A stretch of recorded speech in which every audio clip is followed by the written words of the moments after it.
Welcome into another edition of Inside Carolina's Game Plan, sponsored by Johnny T-Shirt and Congruity. I'm Tommy Ashley. That's Greg Barnes. Jason Staples is not quite here yet, so Greg and I will shoot the breeze before we get into the Boston College preview. But Greg, one thing's for certain: there's never a lack for news around North Carolina athletics, around North Carolina football. We all saw the reports about Mack Brown and his return beyond this season, but I want to ask you about, and you can talk about that, but your column today on Bubba Cunningham's response and all to this House settlement and everything that's going on. Is this as big a game changer as it just seems for me? And we'll talk more about it in an in-depth next level, but just holistically, this seems like the game continues to change so much. It does, and a lot of people wanted some guardrails because if you remember back when NIL was first passed, I mean, we're 3 years out now, pretty much. The NCAA did not want to do it, and they were forced to do it because of state legislatures who put in the law some policies that essentially made the NCAA do it within their states. And so they only had 3 rules. That was it.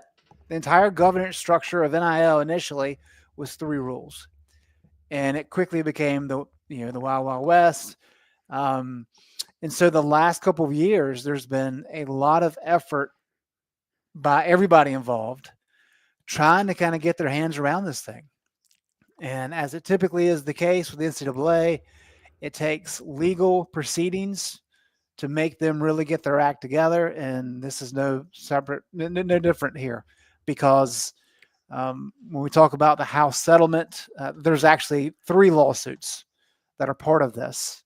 And the settlement is a matter of dealing with these 3 lawsuits, these antitrust lawsuits, and trying to make everybody happy so you don't have just a variety of these kind of lawsuits, coming right at NCAA, trying to hit them hard for money. So this is trying to correct the issue, to provide some payment going back about 10 years, and also to set the table for what's to come with the revenue share.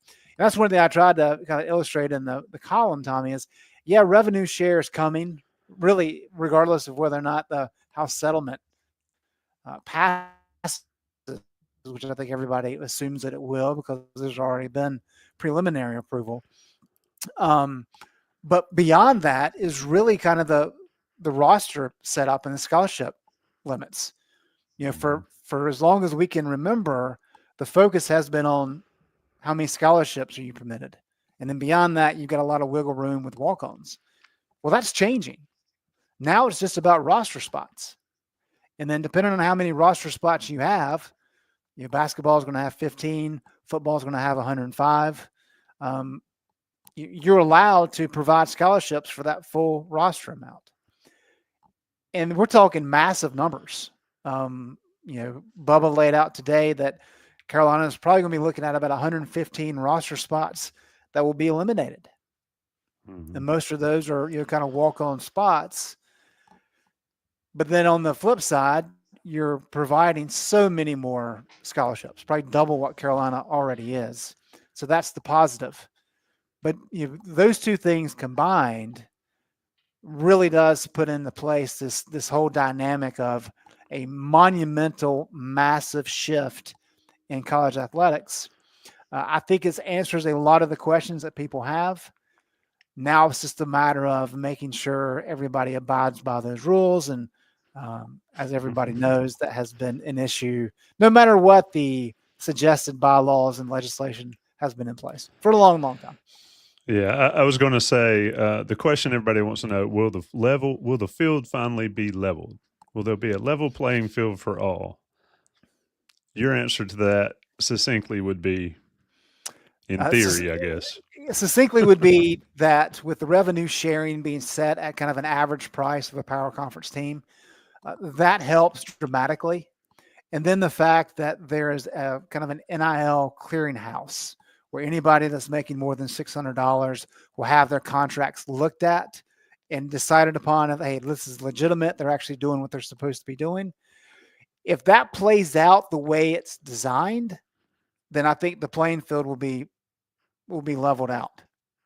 I have serious questions as to whether or not that component will be adequately addressed. We'll just have to wait and see. We will wait and see. And Greg and I will get back together tomorrow, a little bit more in depth on the subject.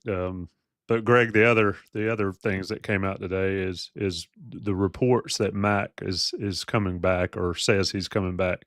Do you have any thoughts on that? I mean, I think my look is like, what else are they supposed to say at this point, especially 2 weeks out from signing day, and there's 2 games left in the season.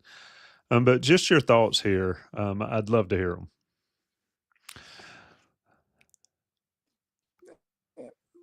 Like you said, Tommy, he's 2 weeks away from signing day. Yeah. What else is he supposed to say? Right. And the portal is December 9th. So what's that? 3 weeks. 20 days? 2.5. 19 days? Yeah.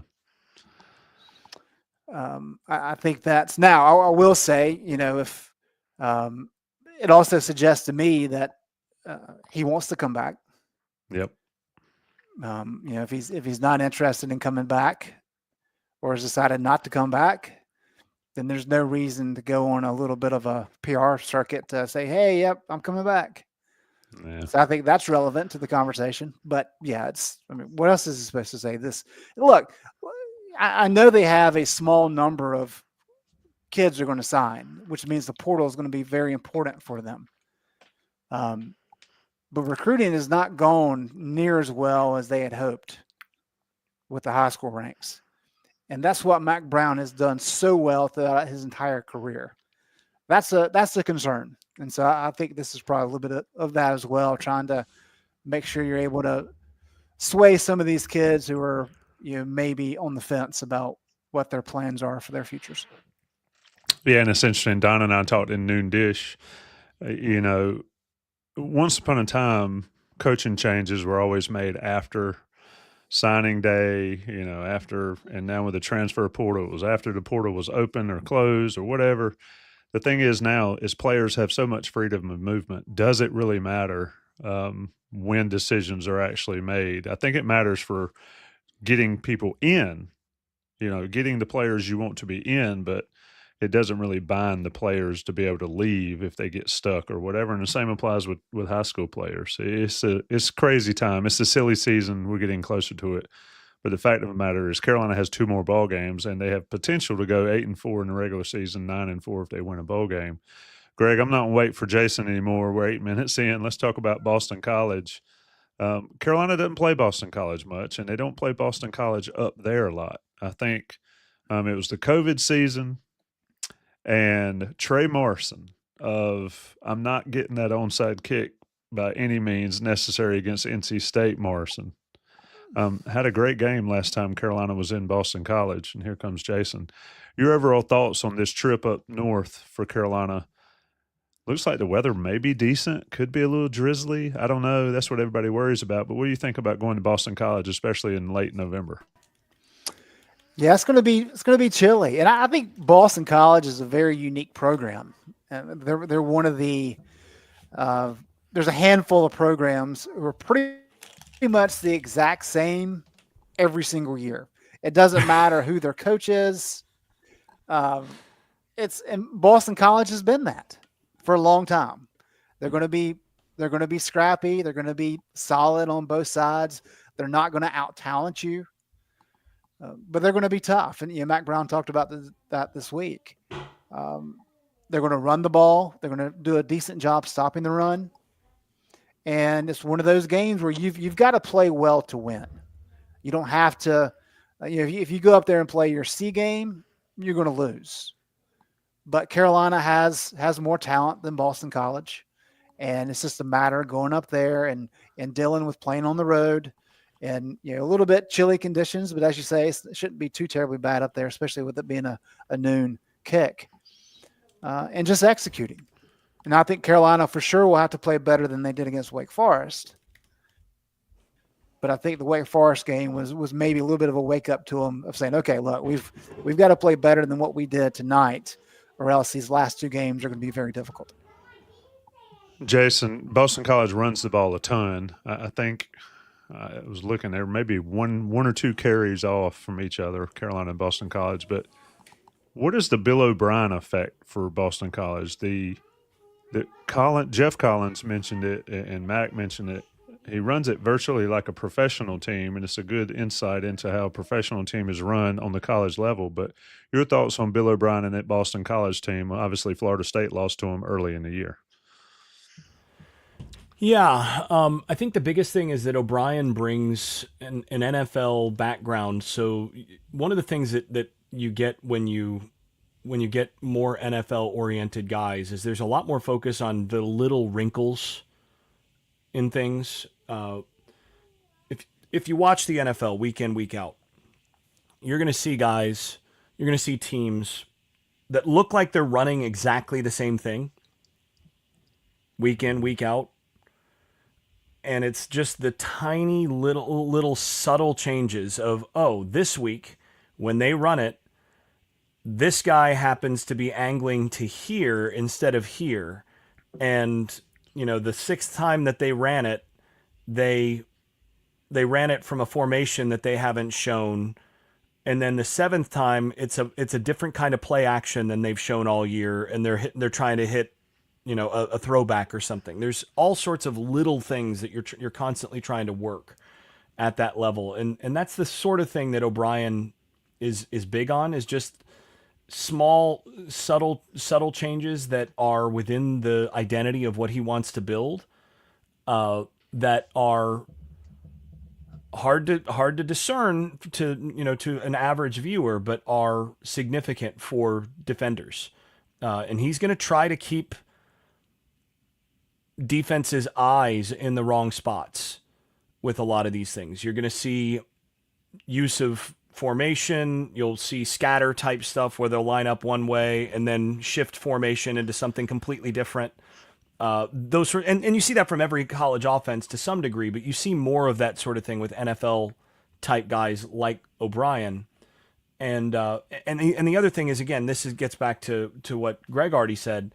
The other thing is it's Boston College, and O'Brien, his sort of mentality of a run first and play action, kind of hard-nosed East Coast type, Northeastern type personality as a coach fits really well with what Boston College has been with every coach they've had in the past 3 decades. So in some sense, it's not different. It's just that he brings certain offensive wrinkles to the table that are things you just have to be aware of and that you're looking to have to defend against when you're coaching against him. I'm interested to know, and Jason, you can get it, or Greg, you can get it. You're 11 games in.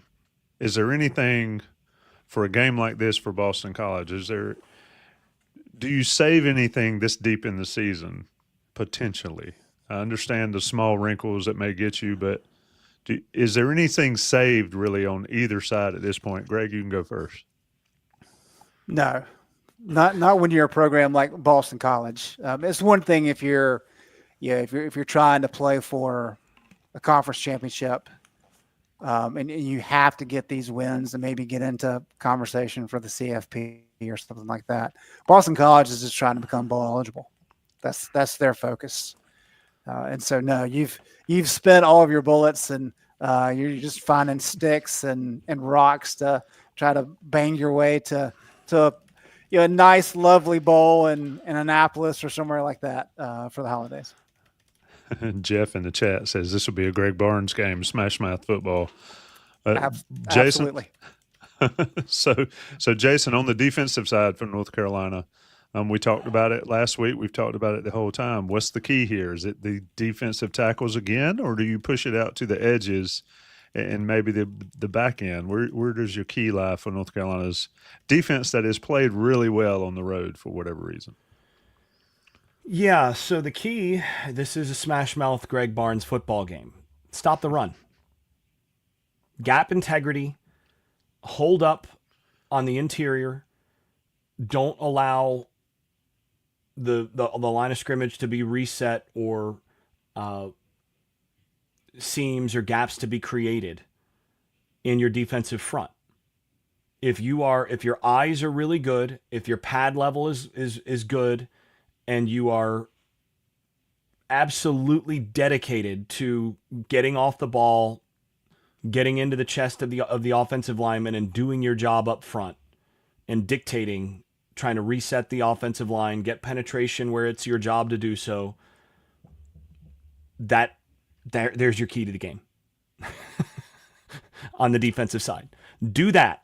The other big key is Boston College this year absolutely loves the running back rail or wheel concept.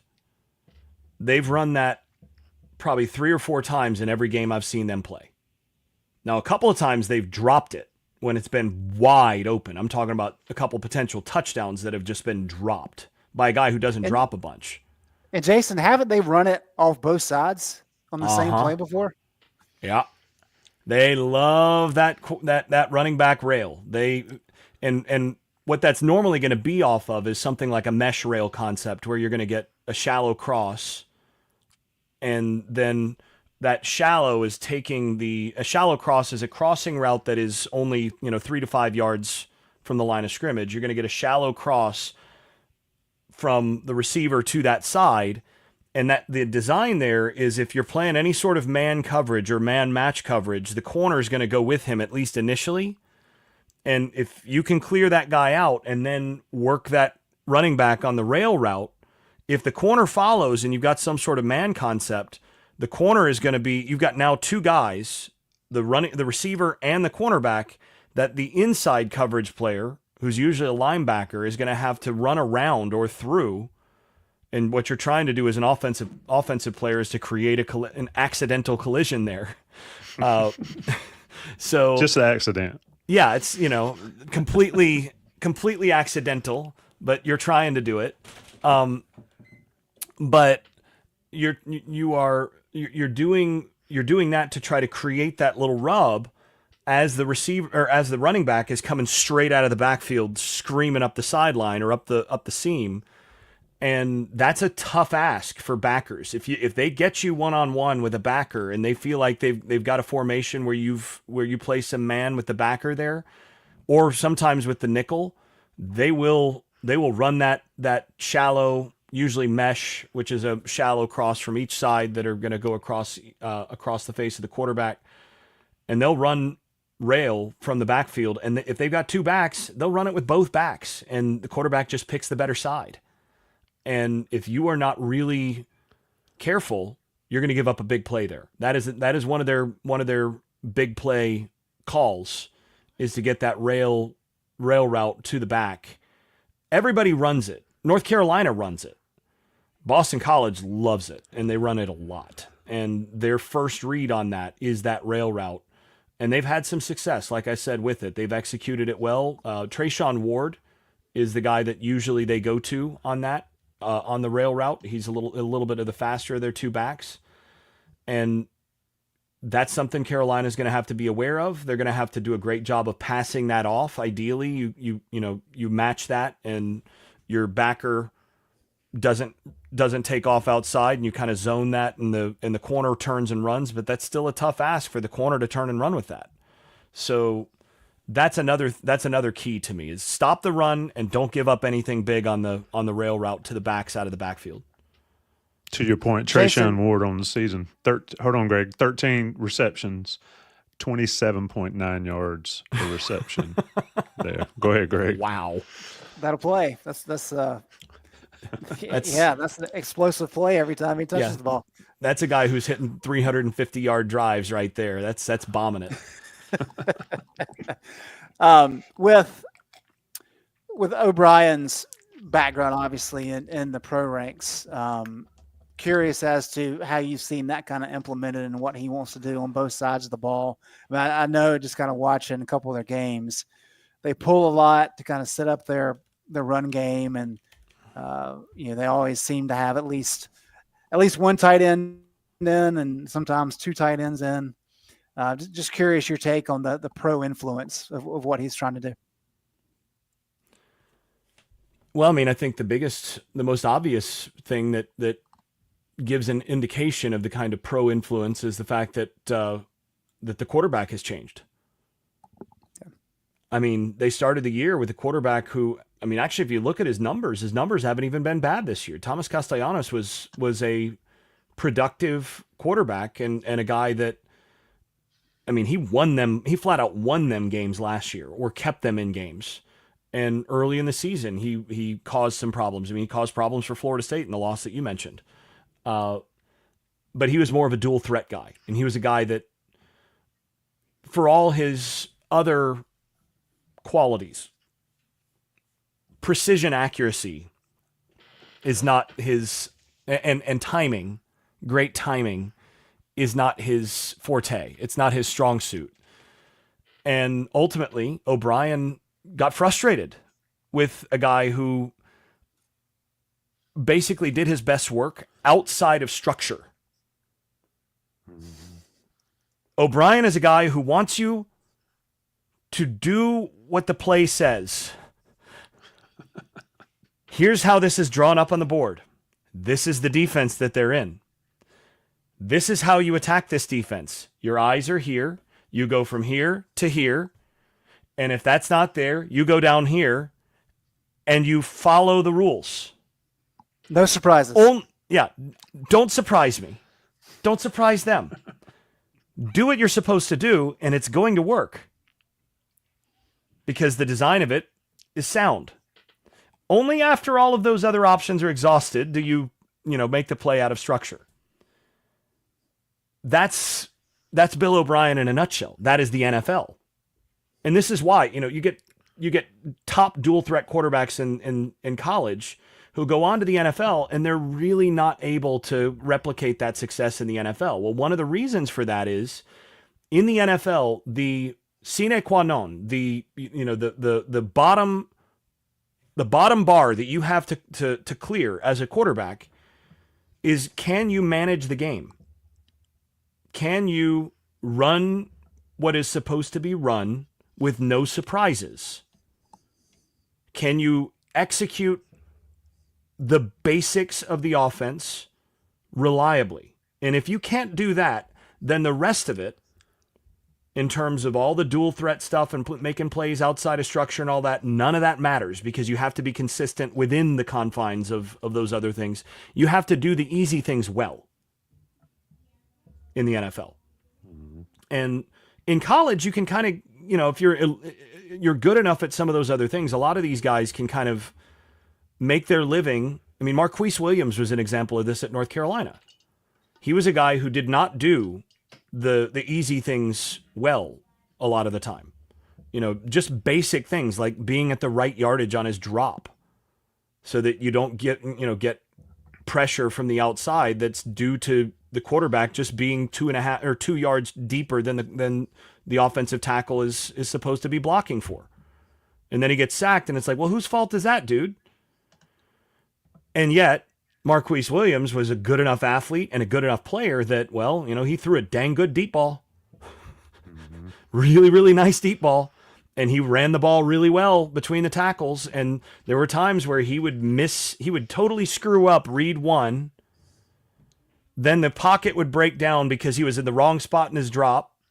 And then he would, break a tackle in the pocket, scramble out of the pocket, and then make a ill-advised throw downfield that he put, between 3 players for a touchdown. And you're like, no, what are you doing? Oh, wow, what a play.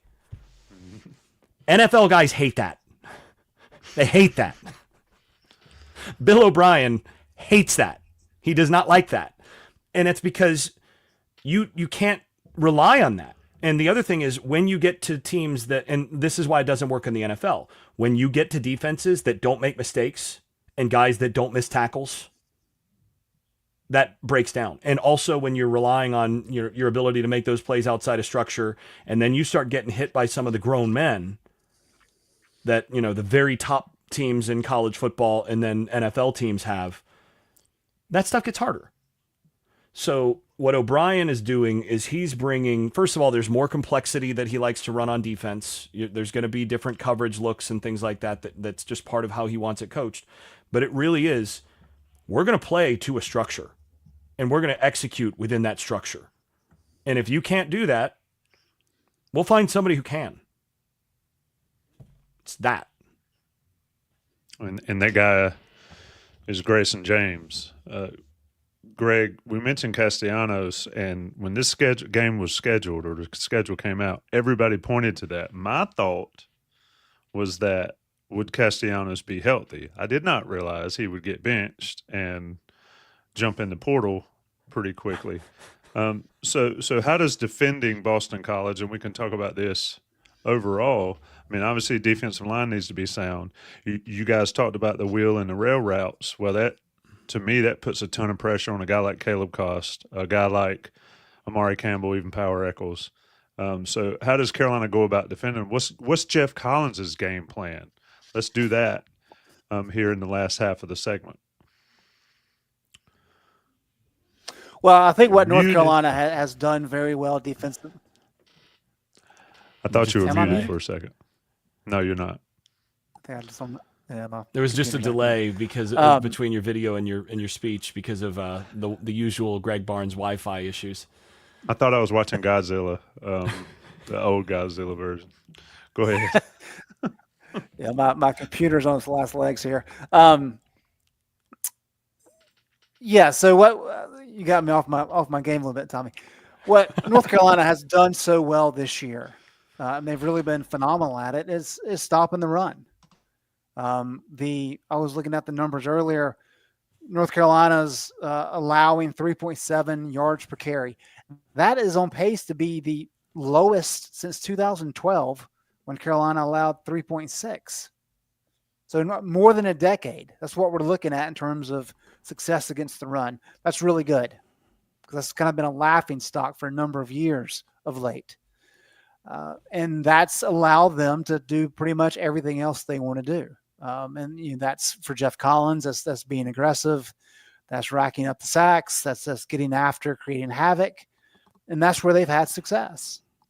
And I think the interesting thing is when you talk about a guy like Castellanos,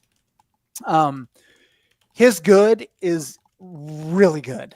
And it's like almost too good if you're not like a really good defense to be able to contain it. But his bad could be really bad. And I think that's probably what drove Bill O'Brien nuts, in addition to what Jason laid out there.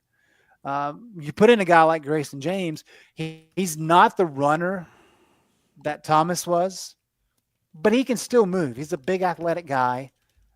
He'll run when necessary, but he's willing to sit in the pocket. He's got a pretty good arm on him. He was an honorable mention, whatever league FIU's in last year at quarterback. He's had plenty of games under his belt. So, watching the SMU game, he threw kind of the end of the first half was really what kind of doomed him. And he threw a bad pass down at the end zone, the goal line, into the second quarter.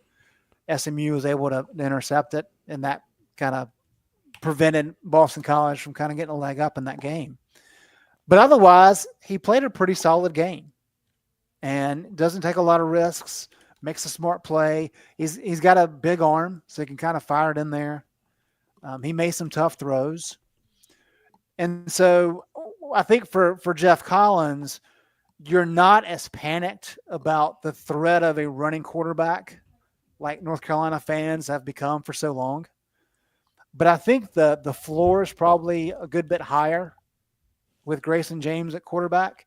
It may just not be that the ceiling is a little bit lower than what Castellanos could do on his best day.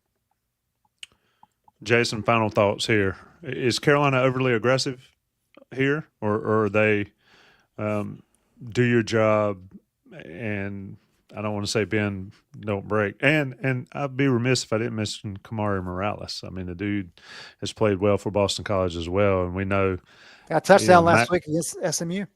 Yeah, I think he has 5 on the season. All he does is score touchdowns. And shout out to him for, during a game week, going to Tally Craft's funeral in South Carolina, because that was one of his boys. And so former Tar Heel Kamari Morales. Anyway, Jason, final thoughts on Carolina's defensive approach here against Boston College. So I do think when you're playing against a quarterback who's not much of a threat to run, that does change the way that Collins tends to call a game. I do think you'll see a little bit more. You'll see a few more looks trying to create pressure just by bringing guys from different spots. Collins, I think, feels that he can get a little bit more. You'll hear this word sometimes from defensive coordinators, unsound, in the kinds of rush packages that he can bring on longer yardage against a guy who's less of a run threat. So, against a guy who's like Castellanos, who you are actually maybe more afraid of him scrambling on 3rd and long than you are of him actually making a pinpoint throw. Against him, your emphasis is on integrity of rush lanes, make sure you're squeezing the pocket, get your hands up, but you're not really trying to do much that's going to give him any opportunity to get upfield. With a guy who's less of a threat, sometimes you bring an extra guy from an overload, knowing that, well, that seam may open up over here, but that he's probably not going to be fast enough to get there, to get the first down from here. So that's some of the stuff that you might see a little bit differently, a little bit more in this one. Beyond that, I think the other big thing that I see is that Boston College, if it's not the running backs, they're not a bunch of they're not doing a whole lot of big plays down the field. Now Reed Harris, their 6'5" freshman, is the exception there, but his production was basically mostly in the first part of the year, and then it was only this last week against SMU that he had 4 catches in one game and averaged 19 a catch. But beyond that, you look at their wide receivers' yards per catch, and it's not real high. Lewis Bond, their top receiver, 10 yards per catch. Yeah, I butchered Trayshawn Ward's too. Trayshawn Ward's is half that. Anyway, that's a running back. Yeah, it's 19.31, yeah. But, Lewis Bond, 10 yards per catch. Kamari Morales, 11 yards per catch. Jeremiah Franklin, the other tight end, 10 yards per catch. And then Skeet, their other receiver, 10.5 yards per catch. And of their top 5 wide receivers, or of their top 5 pass catchers, 2 are tight ends and 1 is a running back. Right? So this is not a team that you're terrified about beating you over the top a bunch and beating you with a bunch of big plays in the passing game. So you feel like you can apply a little bit of pressure and focus on the run here a little bit more without getting burned as much. I do think you have to pay attention to the 6'5" freshman. That's Reed Harris, once again. You do have to pay a little more attention to him as he, had a solid game last week. But I think that's something that, again, North Carolina is going to look at and say, stop the run, priorities getting pressure, and we think they're probably not going to beat us a bunch over the top to cost us. So that'll be I think the philosophy. Yeah, and the other part too, Tommy, is Boston College leads the ACC in run pass ratio of 1.8. So they've got 414 rushes against 234 passes. So they want to be able to run the ball. That is what they have to do in order for that offense to work the way that Bill O'Brien wants it to work.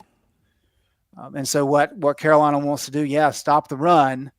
We also want to get to a situation where you're forcing the quarterback to make plays to beat you. And if you can do that, if you can make Grayson James have to complete passes on obvious passing downs on 2nd and long and 3rd and long, that's a good indication to know that your defense is doing exactly what it needs to be doing. Yeah, a couple stats of note. Boston College has attempted 2 field goals all year. They've gone for it on 4th down 24 times. And their punters, North Carolina fans like to bang on Tom McGinnis. Their punters have not been good either. So it's an interesting, it's almost a scorecasting type offense where they're going for it on 4th down. If there's any shot to get it, they're going for it. And because their special teams have struggled, at least in the kicking games. Going to take a second, talk about Johnny T-Shirt and JohnnyT-Shirt.com, sponsors of the show. It was rainy today. I needed a rain jacket from Johnny T-shirt, and I didn't get there and get it. That's my bad, but because I could have ordered it online, and you can go to johnnytshirt.com and get any of their gear, any of their swag, and you get your 10% off if you're an Inside Carolina Premium subscriber. No matter where you live, they will ship it to your door with the great customer service. Johnny T-shirt on East Franklin Street and johnnytshirt.com. National guys pay the bills. This game plan. Joseph Freeman in the chat says, "Good night, gents. Catch you on Thursday." Well, we're doing this today, so we won't be doing it, Joe, on Thursday. So don't leave us. Stick around. We got 30 more minutes to talk about North Carolina. One thing I want to do, I started something last week. I guess I'll continue it. Happy birthday, John Livesay. Somebody important to you asked me to wish you a happy birthday. And you're a little bit older than me, but not much. So have a good day on your birthday today, Wednesday. Let's talk about North Carolina's defense, or excuse me, North Carolina's offense. Jason, I'll start with you here. I'm not going to butcher the name, but the name should be known. Donovan Ezeraku. That's very good, Tommy. Yeah, that's right. I researched that. You can click on the button and it plays it for you. I was going to say Donovan Easy. Either way, tackles for loss, 14, sacks, 11. Jason, we've seen North Carolina have trouble with speed rushers, specifically Travion Green on the outside. How is he dealt with to keep him off Jacoby Criswell's back? He's going to need help. Both of those tackles are going to need help with this guy.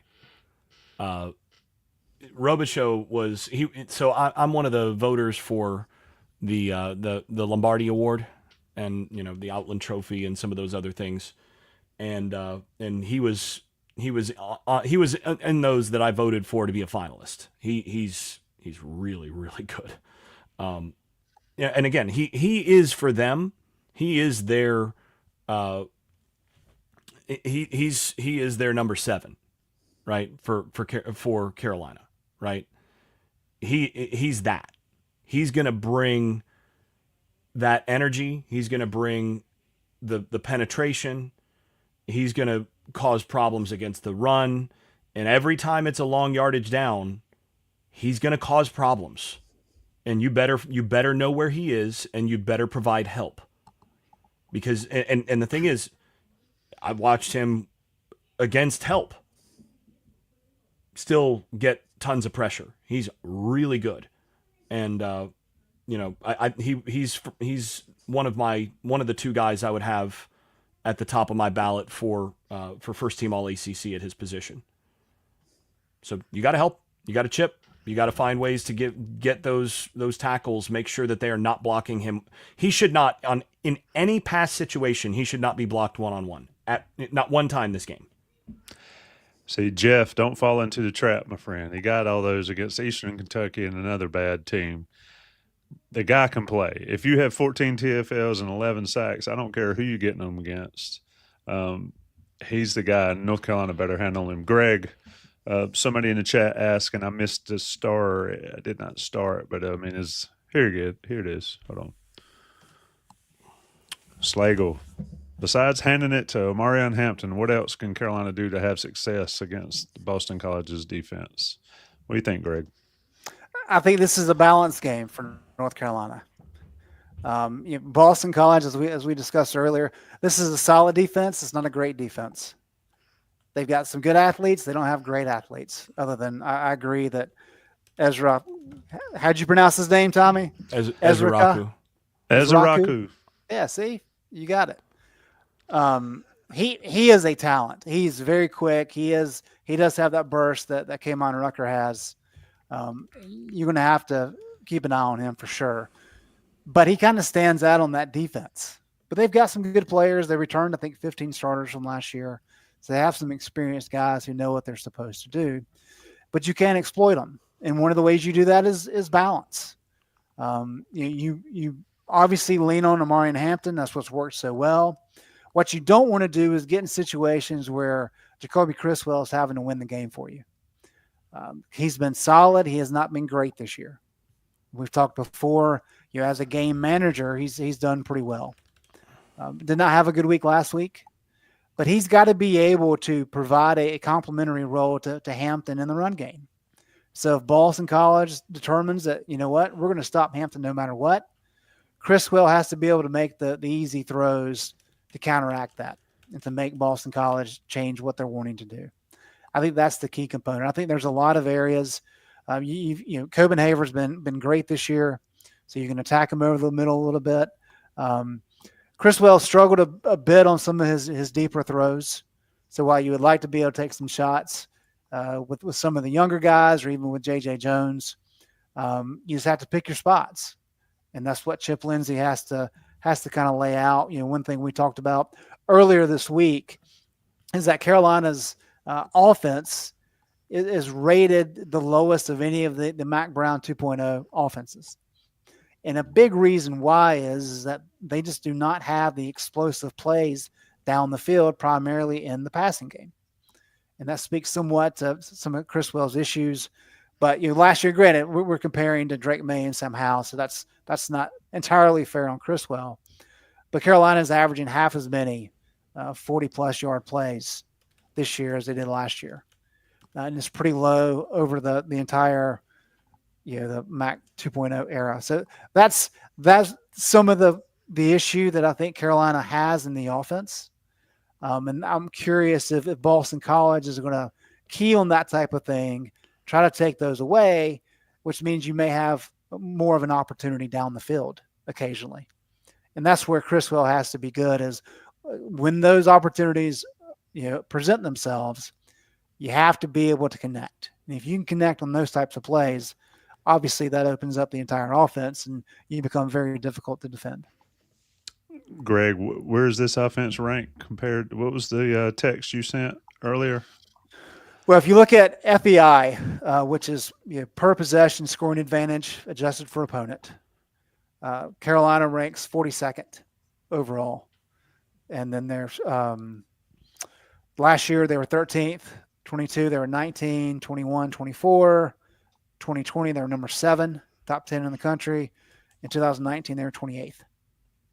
Now, when you look at SP Plus, which is not as much scoring, but it's more about success rate and explosive plays, Carolina is a little bit higher. But even there, if you look at F Plus, which is SP Plus and FEI combined, Carolina is still 31st nationally, which remains the lowest of the Mack Brown 2.0 era. And it's fascinating that Amarion's on 1,400 yards with that. Jason, is Boston College built to stack the box? And does stacking the box against Amarion really matter? And this is a multi-part question, one of those complex ones. Is Criswell's play last week a blip after having 2 good games or a concern? So, yeah, I think – I don't know whether it was a blip or not. I have some suspicion that he's a little banged up right now. Last week, he looked to me like he was playing a little bit, like he was protecting himself a little bit in ways that suggested that he's not fully healthy. And I think, I mean, he's taken a beating this year, let's be honest. And it looked to me like, he might have a little bit going on there in terms of being a little banged up. So I'm not sure that you're going to see him come out and, be a full-on gunslinger mode in this game, but I don't think you have to be. Like Greg said, this is a balanced game. You go out and you run your offense. You go out and you hand the ball off. You let Omari and Hampton do Omari and Hampton things, and then you try to play action off of that and get some plays. Is Boston College built to stack the box? Yeah, I think they are. And the strength of their defense is up front. And Ezeraku, starting with him, and he, by the way, is no slouch against the run either. So, at the end of the day, that's going to be, you're just going to have to win at the point of attack in this game the way that you did last week in the running game. and being able to set up for some of the plays that you hopefully can make downfield. I don't think their secondary is special. I don't think they have anybody that you have to really find, on a play in, play out basis and avoid that guy. They're sound and, they don't blow a lot of coverages, but I do think that there will be some plays to be made there, especially in the RPO and the play action game, if they can have some success in the running game. But yeah, I think they are sort of built to stack the run. And then the final thing you asked, does it matter stacking the box against Omarion Hampton? And yeah, of course it does. If Hampton is getting a one-on-one against a safety, you're going to bet on Hampton. If Hampton's getting a one-on-one in the box every time, that's advantageous for your offense. When you stack the box, what you're trying to do is you're trying to make it so that Hampton's getting a 1-on-2 over and over again. And that's one where, yeah, he may fall forward, but it's the difference between a 4-yard run and an 8-yard run or bigger. And that's the thing that I think they're going to try to do. And anybody at this stage of the game who's not stacking the box when they play North Carolina has just not watched any film. They've not adequately looked at their scouting report to figure out how best to defend this team, because, I think Criswell has a lot of upside as a quarterback, and I think he can be a really good player. But if I'm game planning against North Carolina, I'm doing everything in my power to force Jacoby Criswell in the Carolina passing game, and especially the Carolina tackles and pass blocking, to beat me. Anything but the running game can beat me, and I'll tip my cap. But I'm selling out to avoid that. Absolutely. Anything left before we go to predictions? Greg, you got any more of your numbers, or are we going straight to predictions? And y'all need to write them down.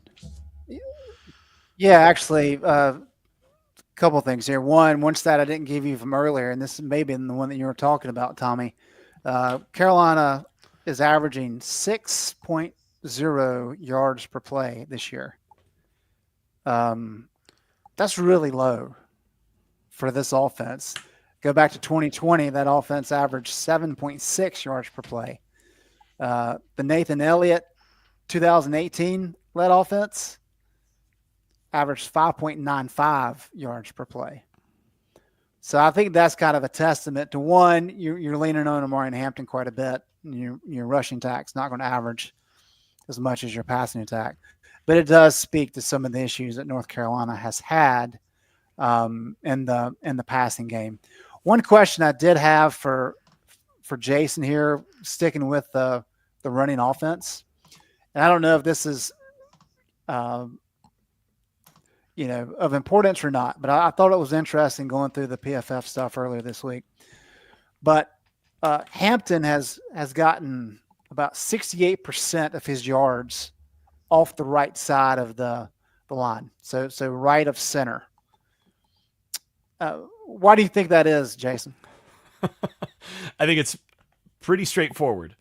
Okay. You have your best offensive lineman at right guard, right? He's by far your best offensive lineman, your most reliable guy, consistently creates space. And if you watch them, the way that he's able to create angles with his footwork and then getting his hips shifted and all of that, that guy's pretty darn good. So your best offensive lineman by a good bit is your right guard. So that's number one. The number two thing is, and that of course is Lampkin, right? Willie Lampkin. The number two thing is, I know you've been in the same room as Trevion Green. I have. The dude is ridiculous. Yeah, I mean, he's like a monster. He's sizable. Look, he tries, he struggles to deal with the speed rush. We've talked about that. But when it comes time to mash, comes time to just say, Trevion, smash, just go forward, get your hands on that guy and just move him. That is an enormous human being who is very, very strong and powerful and he does work as a run blocker. And the fact of the matter is, even when he's not, like, even when he misses a little bit as a run blocker, just getting around him a lot of times creates a little bit of a seam. So you put those two on the right side, and it's your two best run blockers right there. And then you've got Blasky at center, who's probably your second best offensive lineman. He might be your third best run blocker. I'd probably put him as your number 2 run blocker. And you're running to the side that has your 3 best run blocking offensive linemen right there. And then if you pull, Aiden Banfield's been pretty good in the pull, in the pull game. So, and you know, Sampson is going to be a good player. I think he's potentially got an NFL future. I think he's more of a right tackle than a left at that level, but I think he can develop into that.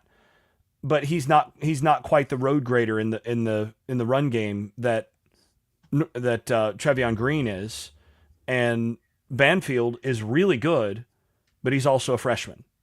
You know, I've been so impressed by him, and he's going to be, I think Banfield, if he stays healthy, will be an NFL player. But if you're talking about where they are right now, today, Willie Lampkin is a better player. And so, yeah, of course, the bulk of your rushing attack is going to be going behind your best players. So the next question is, you know, does Bill O'Brien and his staff, I'm sure they notice that if we notice that.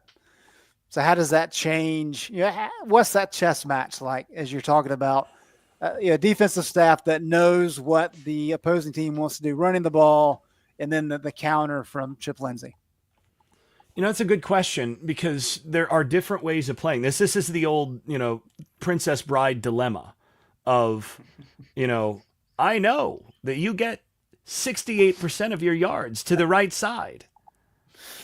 But you know that I know that you get 68% of the yards to the right side. And so, you know, what do? Do I drink the poison in front of me, or do I drink the poison in front of you? Right? This is the game theory problem of all of these things. And any coach who, you know, thinks that they have an easy answer to this, my answer to that is just inconceivable, right? So, well played. At any rate, and that comment, inconceivable, from the right first name, by the way, Sean, right? That's the name of that actor. So, the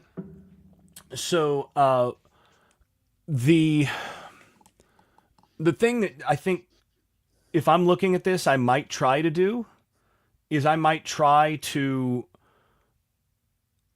like, if I've got my scouting staff looking at this, I see that in those numbers. That's one of those things that comes out in your immediate, like, pregame, like, Sunday morning, Saturday night scouting report. You're looking at the numbers and you're like, okay, we circle that one. And then you start breaking down the film and you say, okay, is there anything specific that we can attack to make life harder for them there? And I think one thing that you might be able to do there, that I would do, is I'm going to try to attack the inside shoulder of Trevion Green with some speed on rundowns. So essentially force him to come to react quickly and hit that B gap. And you can let him kind of smash down, but I'm gap exchanging and I'm having somebody else cover that C gap on the outside of the offensive tackle, and I'm trying to fill that. And I might also try to bring some safety blitzes and, you know, some different run blitz looks on first and second down, specifically to that spot. So I'm trying to hit that B gap and just cause that to close down, knowing that Trevion Green is going to often, you know, be mashing there, and knowing that the right guard is the best run blocker, knowing that he's probably going to turn a guy one way or another. Okay, I'm just going to make it simple. I'm just going to attack that gap, and I'm going to try to make it so that those two guys are not just going to be able to mash me one-on-one, and I'm going to bring that other guy around the edge, around the side, try to gap exchange and bring somebody into that C gap so that, okay, you can mash that guy down, but you're just creating a pile where I want a pile to be. That's okay. He's just going to have to, now I've spilled you a little bit, and I'm spilling you to a guy that I want there, and I'm going to try to have two guys there. That's the sort of thing I try to do. But the thing is, if you do that too much, there's some lovely counters to this, right? Right. You run inside zone to that side, and you slip it. All of a sudden, you've got a guy who's, you've got an H back who's wide open. You do some things with some motion, some jet motion to that side. That means, well, if you're going to bring that blitz, you're going to have a hard time dealing with that jet motion that's going to be able to take that edge, because your normal natural edge is gone. So you can start to do that. You can play action off of that and half roll into some of those spaces. And if you bring too much of too many blitzes from that second level too often, you just RPO that. You hit that glance route behind that 3 or 4 times, and that guy can't hit that gap exchange quickly enough, and now you've got Omarion Hampton getting to that gap before that guy does the next time. So there are different things that you can do to mix that up. But yeah, I would try to attack a little bit of that side a little bit more if I was BC. But again, it's easier said than done, and there are nice little wrinkles to it. Yeah, it's the chess match. Tommy, I got one more for you. This is something we've talked about since the off season, and this weekend is really going to be the telltale opportunity, I think, for North Carolina in terms of strength of schedule. We've talked about Carolina being weak in that department all season long. That's not changing these next 2 weeks. Carolina currently ranks second to last in Power 4 in strength of schedule at 93rd nationally. The team in last place in the Power 4 is Indiana, which has been a hot topic with the college football playoff. Indiana ranks 106th. They've really played nobody. But they play Ohio State this weekend. So it's going to be interesting come Sunday morning. Go Hoosiers. If North Carolina can overtake Indiana for the worst strength of schedule in the Power 4. Go we Hoosiers. celebrate that? I don't know. I'm not sure if we celebrate that or not. I don't know, but go Hoosiers. Boston College, Ohio State. I mean, I'm not sure which is better there. Yes, I am pulling for Indiana in that. I do not like Ohio State, and I don't even know them. Well, and the thing is, I grew up going to Indiana games. So yeah, you mentioned that, which is wild. So I've I played youth football in Indiana's stadium, which looks very different now than it did when I played in it. But I played on that on the old AstroTurf surface that they had. So I've got a little soft spot for Indiana when it comes to Big Ten teams. I root for Indiana over basically everybody else in the Big Ten. Partly because it just causes chaos, but partly because of those old memories of IU. It's going to be an interesting weekend for sure. All right, I'm going to talk congruity. Y'all write your scores down. Congruity, Matt at congruityhr.com Matt at congruityhr.com. Email him and get your small to mid-sized business assessment. It's the way to grow your business. Technology support, customer support, just everything they have, they can translate to your business, and it's free to get an assessment if you're an Inside Carolina person. Logos on the screen, and the email's at the bottom. Matt at congruityhr.com. Take me up on the offer. It's a good way to get your business jump started and get it rolling and become a national brand. All right, I'll go ahead and go with mine so I can get mine in the thing. I'm going 30-23 Carolina. I'm keeping it simple. I'm not going any goofy scores. 30-23 Carolina wins. I do think Kamari Morales scores a touchdown, but I do think Omarion Hampton has a couple scores and Criswell has a couple scores and a missed extra point or something happens and we get to 30-23. Jason. There we go. I've got North Carolina coming out 31-30 in this one. I think this one's going to be a barn burner, y'all. Real chance for this to be a fun game. Greg Barnes, this is going to be our style of football game here in terms of, some defense being played, I think, and offenses deciding to try to run the football. So, if anything, I might be overstating how many points are scored. I mean, this could very easily be like 27-26, 27-24. But I'm gonna go with maybe a couple mistakes as well. leading to some additional points, and neither of these teams is real good at the kicking game in terms of creating great field position for their defense. So I'm going to go with a little bit higher scoring on that, but I'm going to go 31-30 North Carolina, and very easily. I think this is a 50-50 coin flip type game. Greg, you're up. Close us out. I haven't said this very often in the last 7-8 years. I was impressed with North Carolina's defense last week. And I know they got a little sloppy there at the end. But that was one of the few games where I've thought, okay, like they've completely bought into what Jeff's wanting to do. Now that Rutgers back, they look formidable. And that's just different. And I think with Castellanos not being there, not playing, not having that upside, I like North Carolina's chances here as well, guys. I've got North Carolina winning this one 27-24. that was my second One of the ones option. you mentioned, right? Yeah. Yeah. So a 3-0 spot for North Carolina in this one. For the record, I picked Carolina to lose this game in the preseason podcast because I was at 9 wins and I felt like they had to get up another one. So, but I'm switching it. I'm going Carolina. Greg goes Carolina. Jason goes Carolina. It's been the Inside Carolina Game Plan podcast. We're sponsored by Johnny T-Shirt and Congruity. It's been a packed content week on the podcast feeds and on the YouTube feeds for Inside Carolina. So if you've missed any of it, check it all out. Check out Inside Carolina Live from 9 to 11 on Saturday. And Greg Barnes and myself will get back together tomorrow, talk a little money. It's all about the money, all about the Benjamins, baby. Game plan. Peace. Everybody stay safe.